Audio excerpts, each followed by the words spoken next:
Tres mensajes del Evangelio de hoy, tomado del Evangelio de San Lucas, capítulo 4, versículos del 31 al 37. En aquel tiempo, Jesús bajó a Cafarnaúm, ciudad de Galilea, y los sábados enseñaba a la gente. Se quedaban asombrados de su doctrina porque hablaba con autoridad. Había en la sinagoga un hombre que tenía un demonio inmundo y se puso a gritar a voces: ¿Qué quieres de nosotros, Jesús Nazareno? ¿Has venido a acabar con nosotros? Sé quién eres, el Santo de Dios. Jesús le intimó: cierra la boca y sal. El demonio tiró al hombre por tierra en medio de la gente, pero salió sin hacerle daño. Todos comentaban estupefactos: ¿qué tiene su palabra? Da órdenes con autoridad y poder a los espíritus inmundos y salen. Noticias de él iban llegando a todos los lugares de la comarca. Palabra del Señor. Gloria a ti, Señor Jesús. Queridos amigos, nos encontramos en el contexto del ministerio público de Jesús. Saben ustedes que el Señor durante 30 años de su vida estuvo oculto en la casa de Nazaret, viviendo con San José y con la Santísima Virgen María, cumpliendo la voluntad del Padre. Pero los últimos 3 años de su vida, es decir, desde los 30 hasta los 33 años aproximadamente, Jesús empezó su ministerio público, que concluiría con su crucifixión y resurrección. En medio de ese ministerio público, el Señor no solo enseñaba, sino que además exorcizaba, es decir, expulsaba demonios. Y hoy el Evangelio de San Lucas nos presenta uno de estos pasajes. Vamos a meditar 3 mensajes. Primero, te tengo buenas noticias. Segundo, ¿crees en Dios? Los demonios también. Tercero, el demonio es real, pero Jesús lo venció. Vamos con el primer punto. Te tengo buenas noticias. El Evangelio nos dice cuál fue la respuesta de la gente ante la actitud y las palabras de Jesús. Dice que se quedaban asombrados de su doctrina porque hablaba con autoridad. Y al terminar el Evangelio, después del exorcismo que realiza Jesús, la gente decía: ¿qué tiene su palabra? Da órdenes con autoridad y poder a los espíritus inmundos y salen. Querida familia, la gente se asombraba de la doctrina de Jesús, la gente se sorprendía de su palabra y se preguntaba: ¿qué tiene esa palabra? Es que, amigos, la palabra de Jesús es la buena noticia.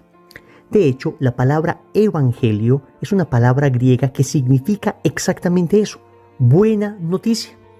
Tú y yo, cuando escuchamos el evangelio, estamos escuchando buenas noticias. Estamos cansados de prender la televisión, de escuchar titulares nefastos, titulares que en ocasiones nos deprimen. Abrimos el diario y los titulares que leemos, tristísimos. Pues, ¿qué estamos esperando para abrir el Evangelio? ¿Para escuchar la buena noticia de Jesucristo? ¿Y en qué consiste fundamentalmente esta buena noticia?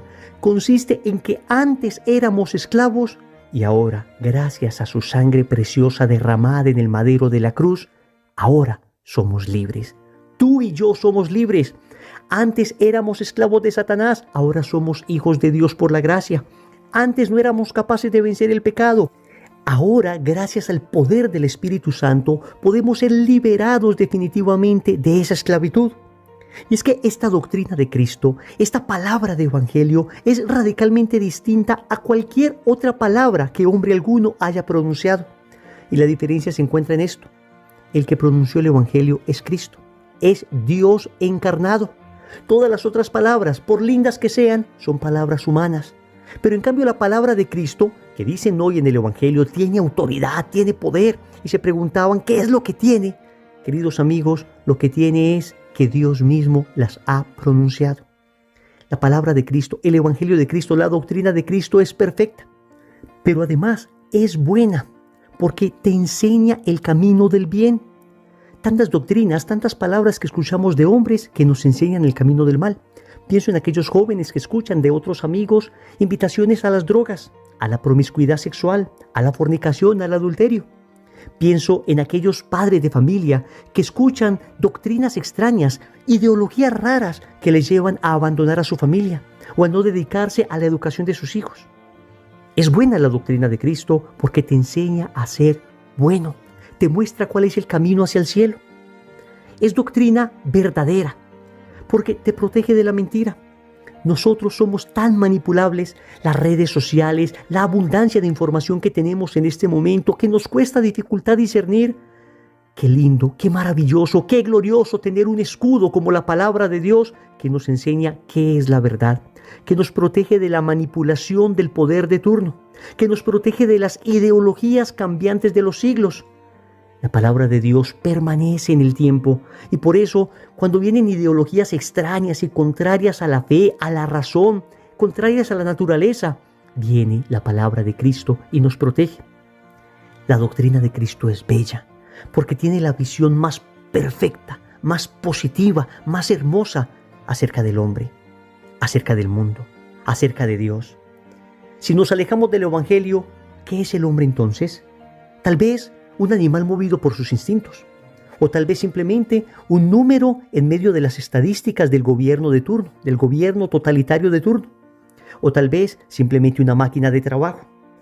Pero cuando leemos en la palabra que el hombre es imagen y semejanza de Dios, entonces escuchamos una buena noticia, la más bella de todas. Y esta noticia nos protege de ser utilizados como fichas en medio de un engranaje institucional que en ocasiones termina triturando la dignidad del hombre. La visión del mundo, la más bella visión del mundo, procede del Evangelio. Porque sin el Evangelio la vida no tiene sentido, la existencia no tiene sentido. ¿Tanto esfuerzo para qué? ¿Hacia dónde se dirige esto? Pero cuando leemos la palabra de Dios, sabemos que el mundo tiene su consumación en Cristo, que es en Él en el que Dios recapitulará toda la historia, que en Cristo este mundo como lo conocemos será redimido. Pero es que el Evangelio nos enseña la visión más bella de Dios. Puedes consultar cualquier otra religión, cualquier filosofía por bella que sea que hable de Dios y te darás cuenta que no existe un Dios tan cercano como el nuestro, una visión tan bella, tan hermosa de Dios como la que tenemos los cristianos. Es que no es solamente un Dios todopoderoso que está lejos, es un papá que me ama, que me rescata, que me salva. Te tengo buenas noticias, y esas buenas noticias son las palabras de Cristo. Segundo, ¿crees en Dios? Los demonios también. Queridos amigos, cuando Jesús está expulsando al demonio de este endemoniado, escuchen lo que Él le dice. Sé quién eres, el Santo de Dios. Tremendo evangelio. Tremendas palabras. Amigos, el demonio sabe quién es Jesús, sabe que es el Hijo de Dios, sabe que es el Santo de Dios. Esto es increíble porque esto significa que el demonio tiene fe y específicamente así lo dice la carta del apóstol Santiago en el capítulo 2, versículo 19. ¿Tú crees que hay un solo Dios? Haces bien. También los demonios lo creen y tiemblan. Óyeme bien, el hecho de que tú creas que Dios existe es bueno, pero no suficiente. Y no es suficiente porque los demonios también saben que Dios existe y sin embargo no se salvan por eso. Para entender esto, vamos a leer completo el pasaje de Santiago. Hermanos, si uno dice que tiene fe, pero no viene con obras, ¿de qué le sirve? ¿Acaso lo salvará esa fe? Si un hermano o una hermana no tiene con qué vestirse ni qué comer, y ustedes le dicen que les vaya bien, caliéntense y aliméntense, sin darles lo necesario para el cuerpo, ¿de qué les sirve eso? Lo mismo ocurre con la fe. Si no produce obras, muere solita. Y sería fácil decir a uno, tú tienes fe, pero yo tengo obras. Muéstrame tu fe sin obras, y yo te mostraré mi fe a través de las obras. De la carta de Santiago, capítulo 2, versículos del 14 al 18. Así es, queridos amigos, no basta tener fe. Además, hay que tener obras. Ese demonio reconoció a Jesús, sabía que Dios existía y sabía que el Hijo de Dios se había encarnado. Y sin embargo, esto no le bastó para salvarse. Al contrario, estaba aterrorizado ante la presencia de Cristo. ¿Por qué? Porque no tenía obras.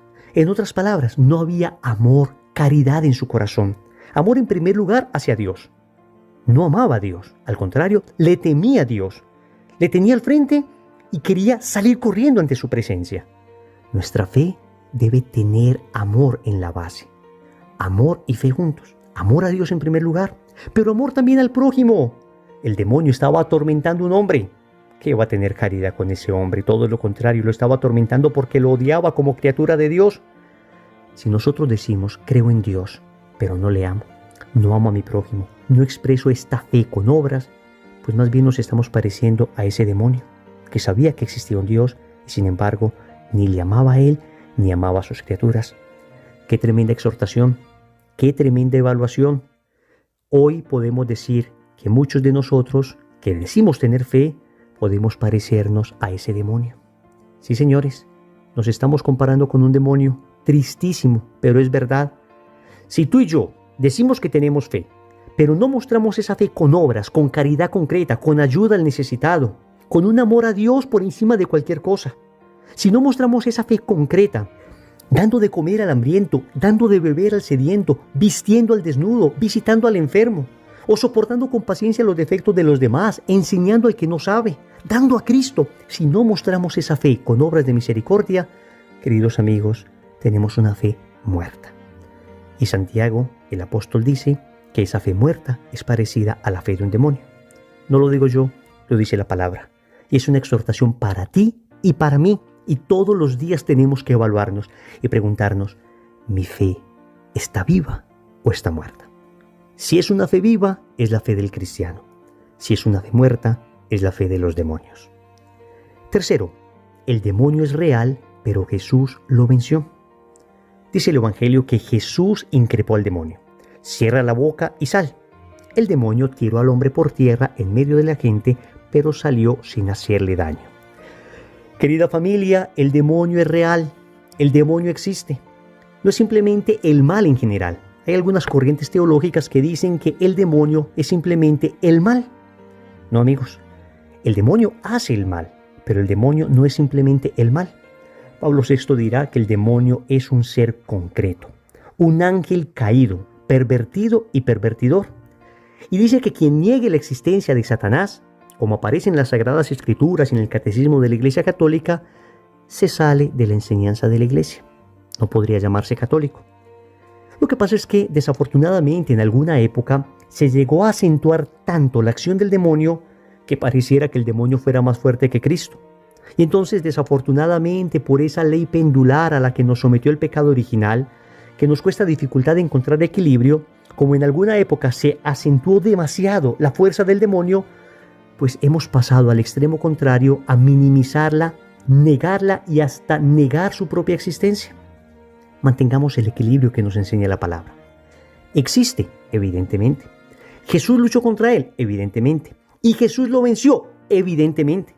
¿Existe el demonio? Sí, pero Jesús lo venció. Él, Cristo, la palabra eterna del Padre, venció a Satanás. Y San Agustín decía que a partir del momento en que Cristo muere en la cruz y resucita por nosotros, a partir de ese momento el demonio es como un perro amarrado, un perro encadenado, que solamente muerde a quienes se le acercan. El demonio no puede andar por ahí haciendo todo el daño que quiere, pero si nos acercamos al demonio, si empezamos a coquetear con él, a través de prácticas de la nueva era, a través de brujerías, a través de creer en horóscopos, a través de creer en supersticiones, o peor aún, yendo donde brujos, donde adivinos, jugando tabla Ouija y cosas de estas, créanme, terminará haciéndonos daño y mordiéndonos. Recordemos entonces, primero, te tengo buenas noticias. Segundo, crees en Dios, los demonios también. Tercero, el demonio es real, pero Jesús lo venció. Compromiso. Vamos a rezar hoy la oración a San Miguel Arcángel del Papa León XIII para ser protegidos contra la acción del demonio. En el nombre del Padre, y del Hijo, y del Espíritu Santo. Amén.